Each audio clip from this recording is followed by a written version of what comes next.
Welcome to Onivia, League of Legends highlights. These are the best highlights from today's LEC matchup. Cap's going to have a small health advantage. Mickey mainly just here to cover as the AD carries face off in the bot lane. Alvaro providing that same level of cover. Nice trade there from Caps. Scowy now definitely in kill range, and so Alvaro kind of has to come to help clear out this wave. Ooh, Caps that hits. Yeah. Freeze, but he flash from Frescowy! Flash away by Caps. The Ultra Shock laser they're hitting when it had gone through the wall. It is a bit deceptive. The hitbox kind of extends back behind the wall where it was. Caps eats a chunk of his HP for it. Yike coming across here, but Elioya already charging up the Vault Breaker, looking for those concussive blows. They find it. Ultra laser across the wall as well, and Yike will fall to first blood. It's Elioya that takes it. Yike, a little bit greedy there with his flash. He doesn't flash the initial Braum Q. He had the passive mark on him. He thought he could live long enough. Right, if Broken Blade is a good actor here, he cannot scare him away. There we go. In with the paranoia, knock him into the wall, looking for the all out, and with the fear back, Mirwin has no escape.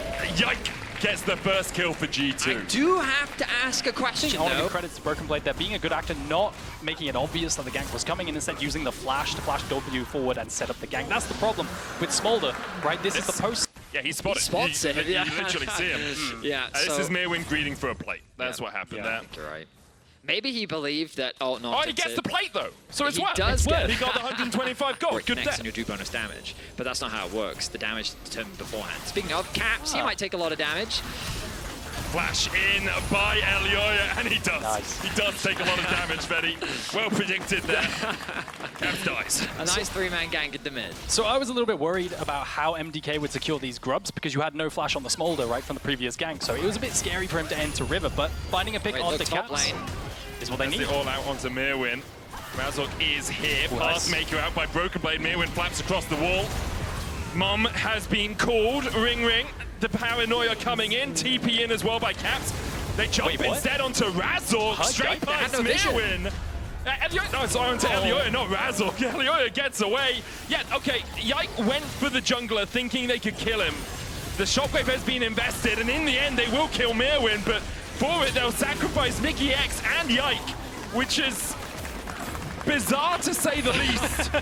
A catastrophe in the top lane. It was so confusing. I thought Fnatic were playing, man. It's not. He's flanking Elioya here, running towards mid instead, trying to cover. Elioya able to dash out with the Vault Breaker. Hansama on his way across. Mickey, no TP. And look for the engage. There's the paranoia. Cease and desist out by Elioya to try and survive. Hansama able to dodge away with the killer instinct as well, but Super can open up from the side. Mickey's already down. Yike, short to follow. And MDK collapse once again, as you say, no TP for Broken Blade to join the battle. Let's do an Down activity. in bot side without a TP, so they could commit to that, but they want to do both. They want to make a quick play with the burst damage that they have from the Nocturne Orianna, as well as take platings down bot. Super here, Caps puts down the ball, but hey, Mickey, this is a Mickey game. This is the most Mickey game he's had this series, I'm gonna be honest. That's 3 in about as many minutes, and Caps is going to pay for it as well. It's a double for Super. Like, MDK played that well, but Mickey literally died, ran out, jumped in, died again. This is the early game that we saw from G2 in the finals. Yeah. I mean, able to find those advantages. It's a really accelerated schedule here as well. 18 minutes for the third Drake. It's like a 23-minute soul. They are looking for this Smolder. Still no flash. The paranoia coming in, and Mirwin is sent packing. They're looking for more as Elioya goes in with the cease and desist, but Broken Blade can tank that one for days. The shutdown over the Yike. And the goal begins to even out just a tad. So they solved the chaos by committing all 5 members top. They end up securing 2 kills. G2 make it work, and they should secure another objective. They leave open the mid lane tower. Nice interrupt there from Super. Only connects up to 1 though. I actually think Caps shielded as well, so the true shot barrage was eaten by the shield, so the back wasn't stopped. That's why he stepped out and then shielded one of the people that was facing that. I'm not 100% sure, but that's what it looked like to me. That's going to be 2 towers, meanwhile, on the rest of the map. As well, you see 2 items coming in for the Zeri. And they've set up nicely for the top lane as well. Immediately, both Elioya and Alvaro grouping back up. At the start of the day, Finn talked about how when we saw the best version of MDK, it was when the jungle and support were working together, and we've been seeing it more and more throughout this series. Nice setup on the top side with good vision, as our observers are highlighting for us now. This enabled them to secure that at a tower as G2 cross Trigger pull on the mid lane wave, I think that's the best route to go about it. I mean, MDK are going to try and fight for the wave control, right? in this kind of river area as well. Now Broken Dash with the stand beside me. Broken Blade was looking for a little bit more. Broken Blade very tanky. Iceborne Gauntlet and the Thorn Mail already complete on him. Frescowi can put some damage down. He'll dash away. True Shot Barrage coming out as well. There's the Fisher going wide. Few honey fruit eaten by G2. Paranoia available for Yike. Can put the map into darkness. Mickey looking for that flank, but Frescowi's there to mark him. The Dragon down to 7,000. Mom called. Ring, they say Killer Instinct on the back line. Immediately they dive into Frescowi. Mickey's the one to get the kill. Paranoia onto the back as well as Merwin tries to dash away.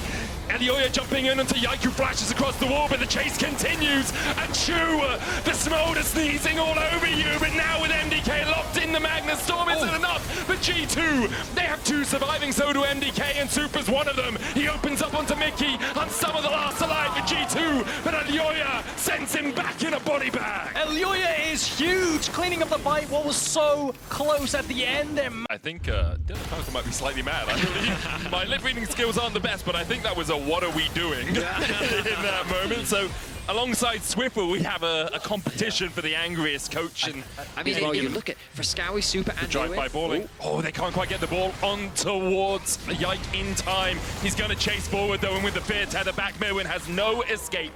G2 find a pick in the side lane. I mean, it's the story of the series, right? Overextending Eddie carries into picks. Now Nash is up. Are they going to try and flex it? They do have a decent... Say that, he's cancelled it. Alvaro. What's the game plan?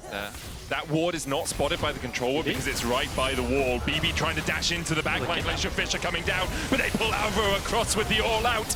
And Alvaro pays the price for stepping a little bit too far forward. Elioya looking for that flank position. Hans Summer. Surprise target if you can find him. A prey to catch. Elioya doesn't dash in, but Broken Blade chases a chunk from Super, who is sitting at 2.5 items. Elioya still looking for that flank position. Yike has the spell shield if he wants to try and block. Merwin back with the team, does have the TP as well if he's sent to another lane. An extra component coming through for MDK. Doesn't mean that it's that significant. Oh, Hans. Season desist onto Hans Summer. Does have the flash, does have the barrier. It doesn't expend either. G2 were looking for a long flank behind MDK, but Hans is down and MDK turn their eyes towards the Baron. I really do love that pick, just because of how deep they had to go to get it.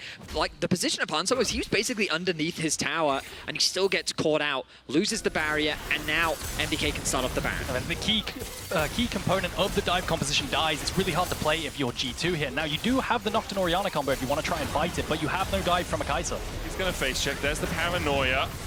On the front line is Alvaro chasing Yike away. Broken Blade looking for the back line. Merwin flashes over. Magnus Storm in by Mickey. Frescowi going in with a lightning crash, and Broken Blade can't tank this for too much longer. MDK keep G2 at bay and secure the Baron to boot. MDK taking all the right steps here with the soul spawning in 10 seconds. Just a dominant game from start to finish. They've leveraged their strong laners very well. They've been punishing the mistakes that we've been seeing consistently from G2 in this game. And they're on track to bring us to a game 5. So much neutral damage, neutral objective damage here in this composition as well. Flexing that, taking the Dragon as well. Now going to head down into bot on this stacked wave. You can imagine this is going to be a tier 2. With this Infernal Soul, the poke is going to really add up too. They can layer some CC if they want to. By ultimate into a Smolder. It's an insane composition. But looks like they're going to recall. Start the recalls, do them together, now stop them because they see G2 advancing. Yike able to dodge away for the moment. The True Shot Barrage alongside the concussive blows. The Infernal Soul helping MDK send Yike back to the fountain. Now in a 5v4. They continue to rain the damage down. Super eats a Void Seeker. Broken Blade dashes forward, hits the Q3, but Yoya does the same. Gives a love punch into Broken Blade. With only a cannon minion here remaining. They can take one of their 3 AD carries to hit the Nash. What's the rest zone? So frustration maybe from G2 knowing they get outskilled. Yike might just be dead. No flash, concussive blows comes out. The Paranoia. I mean, all that means is you die in the dark. The nod turns down. Frescowi, the Killer Instinct in. Ooh, he's knocked airborne as he tried to jump over the wall. Hans Summer going in further. Frescowi's going to flash away. It was the Shockwave, as you say, the combo with the Orianna Killer Instinct. There to try and take out Frescowi. Caps flashes across, dodges the Glacial Fisher. Mom is rung by Merwin. Shadowing Strike from Mickey will buy him a second on the top side. Hans Summer caught up with a cease and desist and he'll fall. Mickey jumps back in, trying to save his mid laner, but all he can do is buy him a second.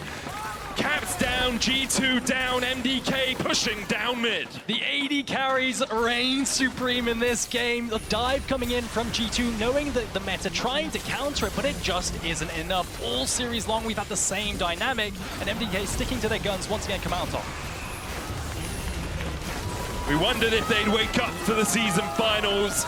Winter was the last time we saw them battling at the top. Here, MDK have come to say, we'll take you all the way to Game 5. Question mark. These were the best highlights from today's LEC matchup. Click that subscribe button faster than Ramus can say, okay. See you on the next one.